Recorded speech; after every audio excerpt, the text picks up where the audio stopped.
Hey, and welcome to a brand new challenge run. Today we're going to be seeing if you can beat Nier Automata while only using the pod. Wait, what's that?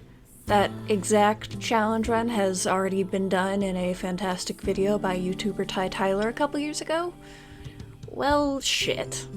Yeah, I don't want to just make the same video. I guess I could 100% the game with only the pod.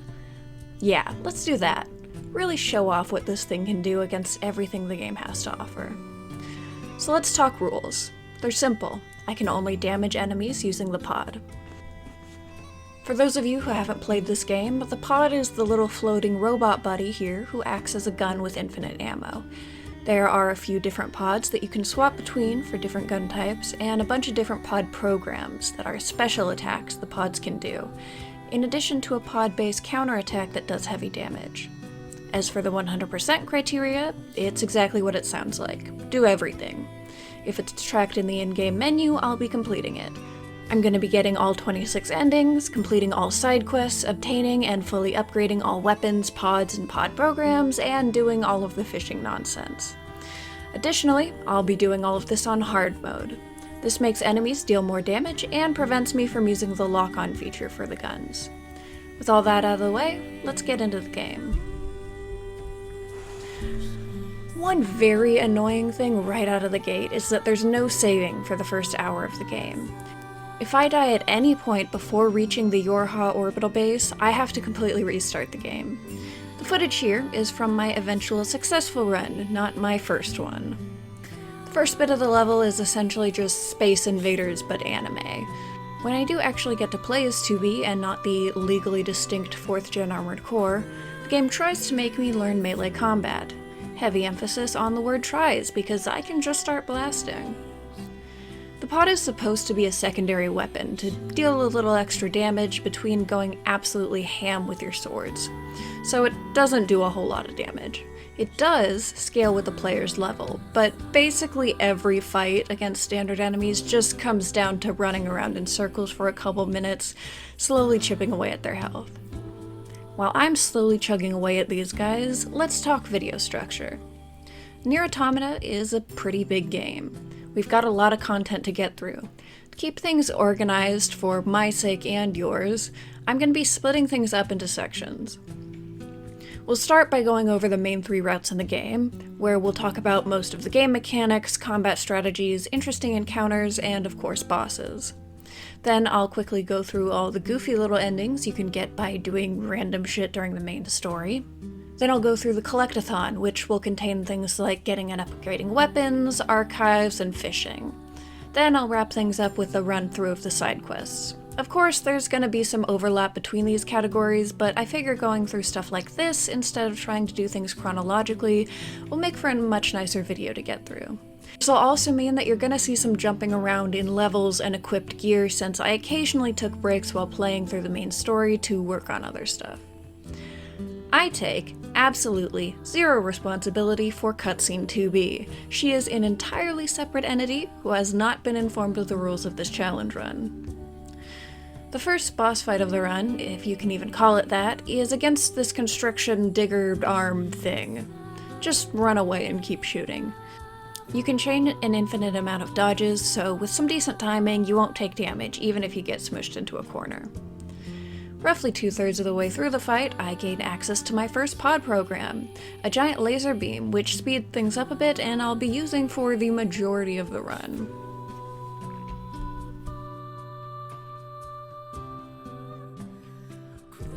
Look me in the eyes and tell me that that's not just a human-sized, more anime AC.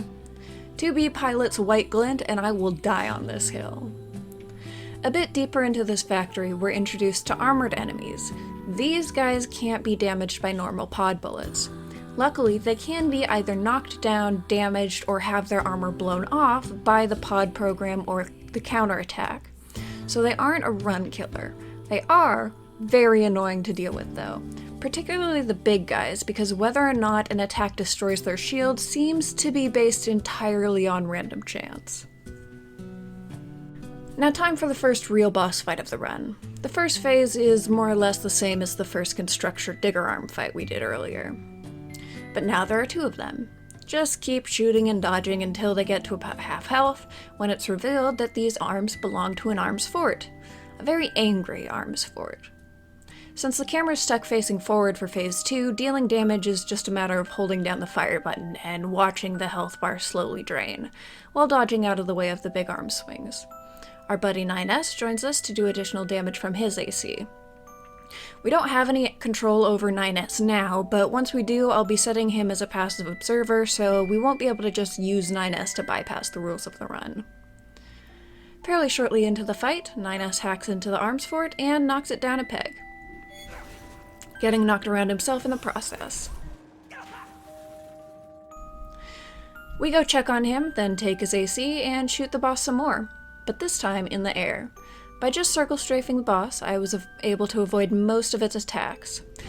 The only things that could even come close to hitting me are the missiles, which can be easily avoided by flying in a figure 8 pattern. And an insta-kill death disc, which luckily gives you just enough warning to dodge up or down to not die. The game really wants you to beat this thing to death with its own arms, but you don't have to. The arms fort goes down after about 1,000,000 bullets, and we go back to 9S just in time to see a bunch more rise up from the water. Instead of fighting those guys too, our protagonists pull a gale of Waterdeep and just blow themselves up to avoid the inconvenience. Finally, I can save the fucking game. Let's establish some lore real quick. Basically, in 5012 AD, humans got kicked off the Earth by some aliens. Now humans live on the moon, and aliens made a bunch of robots that the game creatively calls machine life forms, and left them on Earth to keep the humans out. Our job is to kill the machines. We're sent down to Earth to help out our fellow androids, who are fighting against the machines on Earth. There's not really a lot to talk about with most of the enemy encounters. It's mostly just shoot and try not to be shot. To save time and avoid saying I shot a bunch of robots to death 1,000,000 times, I'm going to be skipping over combat encounters unless anything actually noteworthy happens. On that note, we skip straight to the city buried in the desert and come across what I can only describe as a confused robot orgy. After shooting a couple of the degenerate machines, a special machine pops out of the sand. When it dies, the real boss fight starts. The gimmick of this fight is that the enemy is learning and evolving as the fight progresses, so at first it just stands there, and it walks towards you menacingly. Then it'll start attacking with increasing damage and aggression. The enemy's level also increases as the fight goes on, so he'll take less and less damage. I get him to about half health before getting one shot by the very edge of his shotgun blast. I decided to go out into the desert to gain a level or two and maybe scavenge some extra plug-in chips from the corpses of fallen players, when I found the second pod. This one's a multi-rocket launcher, with a targeting system built in. This will definitely come in handy. I suppose I should also explain plug-in chips since I mentioned them. Basically, they're equipable buffs. They grant things like extra health, or movement speed, or damage, or notably, one that I picked up grants you a small lifesteal effect on damaging enemies. You can buy these chips from stores or find them in the bodies of enemies or other players. With an extra level under my belt, I go back to definitely not Sephiroth and blast his ass with rockets and machine gun fire. After the shotgun's blast comes the teleporting bullshit. This is where the rockets really come in handy, because they'll automatically lock onto the enemy, often before I can even clock him. Finally, after almost 10 minutes of this, the cutscene triggers, and now 9S is also in on the cinematic sword-wielding shenanigans. The enemy splits in two, but before we can even consider fighting two of these guys, the ruins start collapsing, so it's time to hit the legs. I went ahead and bought the hammer and spear pod programs for more damage options before heading over to the carnival. The tank mini-boss really exemplifies one of the weirder aspects of this challenge run. The game's really built around melee. Obvious statement, I know. But it's just kinda weird how much easier some of these encounters are when they were clearly built with melee combat in mind. A significant portion of boss and mini-boss attacks are completely bypassed by just not being in melee range. The little coaster right here is a very cute idea. I just wish it didn't make me almost as nauseous as an actual roller coaster. Time for boss number 2, the opera singer. Honestly, one of my favorite fights. It's just such a cool concept and setting, and holy shit, the music. Music in this game overall is just phenomenal, and I'm dead. I used the missile launcher pod for most of this fight so I could focus on staying mobile and avoiding attacks while not needing to worry about aiming. I did switch to the Gatling gun pod during the top-down bits because the missile launcher seems to have a bit of trouble finding and hitting targets in any part of the game that has a fixed camera. First phase, super easy. The second phase is super fucking annoying. Especially with the pod jump move I kept accidentally triggering that just hurls me directly into whatever I'm trying to get away from. The boss herself honestly isn't super challenging. Most of her moves are fairly easily avoided from a distance. The main danger comes from being thrust back and forth between the fight and the hacking minigame, which is incredibly disorienting, and I died several times when I'd finished the minigame just to get bopped by a laser or something while I was trying to spin the camera around. For most of these fights, the difficulty really comes in their length. The combo of playing on hard mode, where every single enemy hits like a truck, and doing very little damage myself with the pod, turns just about every fight into a battle of attrition. It also really doesn't help that I'm significantly underleveled for this bit of the game. My final successful attempt ended up taking me about 20 minutes, which is pretty standard for this run with how low my DPS is.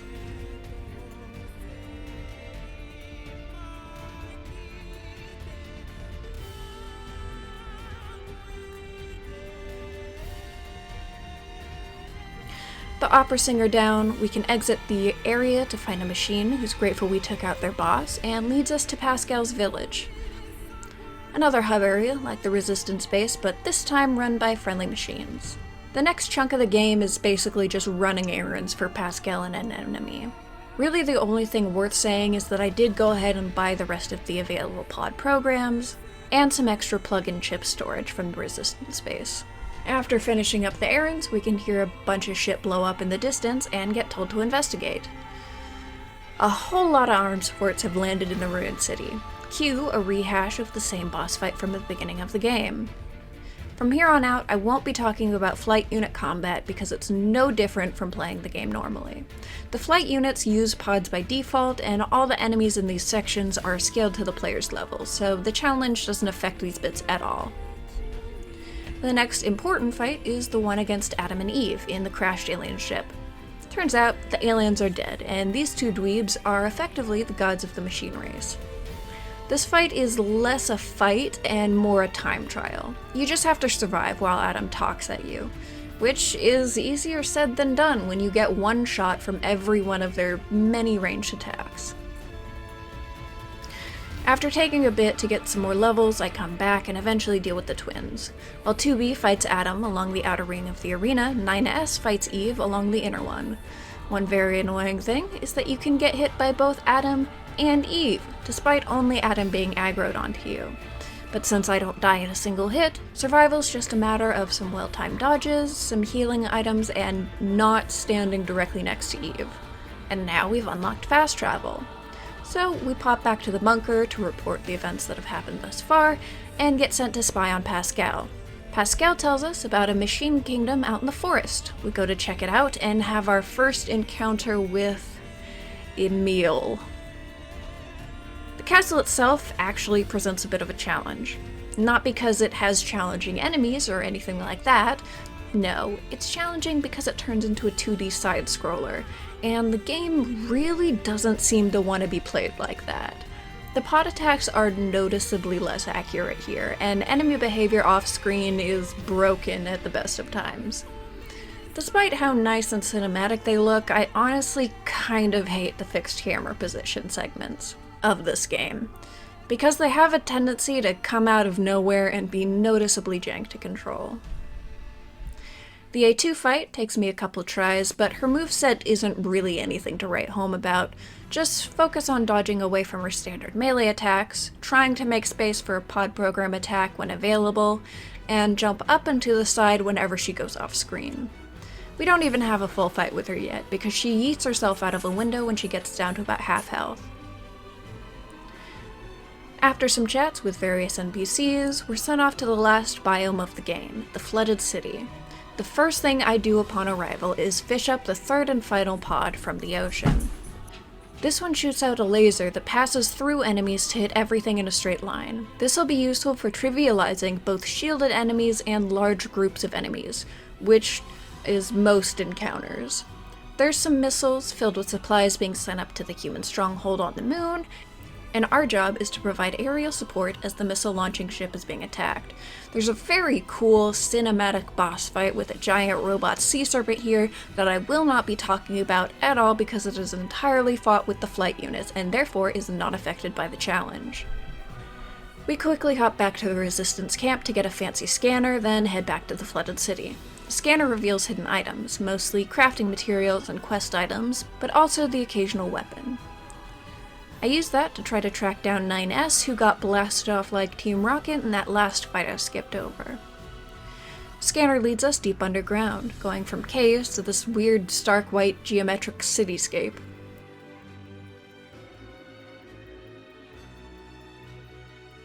And the final fight against Adam was one of the easiest of the run. Most of his attacks are the same as the first fight against him in the desert, but now I have more health, better plug-in chips, and a hell of a lot more practice using the pod.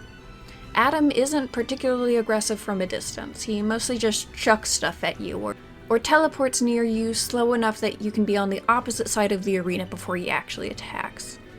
Since he can't hop up onto beams where hitting him is super awkward, like in the desert, I can just keep the damage up until his health pool eventually depletes. And 2B kills him with her sword in a cutscene. Great. Thanks, game. That totally didn't kill the mood. 9S has to be sent back to the bunker for repairs, so most of the rest of the playthrough is a 2B solo run, which doesn't actually mechanically change anything since I had 9S set to be passive anyways. We go check out a rumored new machine settlement in the abandoned factory all by our lonesome. Well, not entirely alone. Pascal is also here, but he just floats around and gets in the way, so he doesn't really count. Oh good, the robots have found religion. No way that goes bad. Maybe religion isn't quite the right word. Yeah, I think murder cult fits a lot better. Running through the factory goes the same as usual, just slower because of the piss-poor pod damage. But since it does scale with the player level, at least it's the same amount of piss-poor. And we eventually run into the first real problem of the run. The first half of this battle is nothing to write home about. Although I did make it much harder than it needed to be because I completely forgot that I had a flashlight to actually be able to see the enemy. But generally, the tried and true method of running around in circles to keep my distance and shoot the enemy worked like a charm. Right up until it turned into a ball. I knew this was coming because Ty Tyler had to deal with the same problem, that being that the ball form is completely immune to all pod damage. I tried everything I could. I tried every pod program I had available to me, I tried to hit every potential weak point on the damn thing, nothing worked. And I am thoroughly convinced that there is no way to damage the ball with the pod. So no, you cannot 100% Nier Automata while only using pod damage. But can you 100% Nier Automata without using melee weapons? Maybe, as long as you don't count an android's bare hands as melee weapons. That's right, you can't kill the giant robot spider with a fancy space gun, but you can absolutely beat it to death with your bare hands. So I do that, and then of course 2B slices and dices the beast in a cutscene. With the challenge dead in the water, we head back to the Resistance camp and deal with an invasion of android-eating machines. And now we have yet another giant spider robot. Again, the first phase is not really an issue. I mean, the projectiles one-shot me, but I can just hide in this pit to avoid them, so problem solved. Yet again, it turns into a bulletproof ball, so I punch and kick this robot until it joins its brother in the scrap pile. Then Eve's goofy anime villain ass shows up and phase 3 begins. and it is much easier than dealing with the spiders. You just have to shoot the glowing ball. I'd realized in 9S's run that the laser pod would make this even easier, as it can hit the orb through the machine husk armor. But the Gatling gun pod works fine to break apart the machine shielding, and then blast the golden sphere in the middle.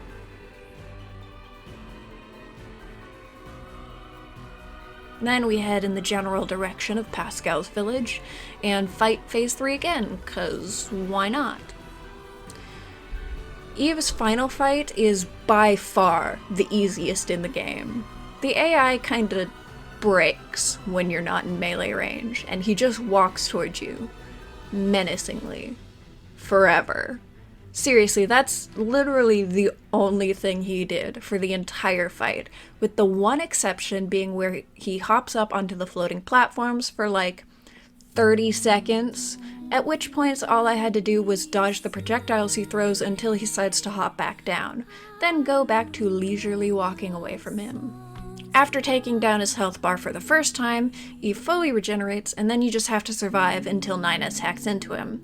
This is as simple as walking away from him. I shot him a bit too, just to spice things up. Eve starts yelling, and then we can no longer use melee weapons. Oh no, whatever will I do? Yeah, definitely the easiest fight of the challenge, no contest. Of course, 2B shanks him in a cutscene, and we finally got an ending A, the first major ending of the run. Hey, Editing Rack here. First of all, thanks for watching until the end.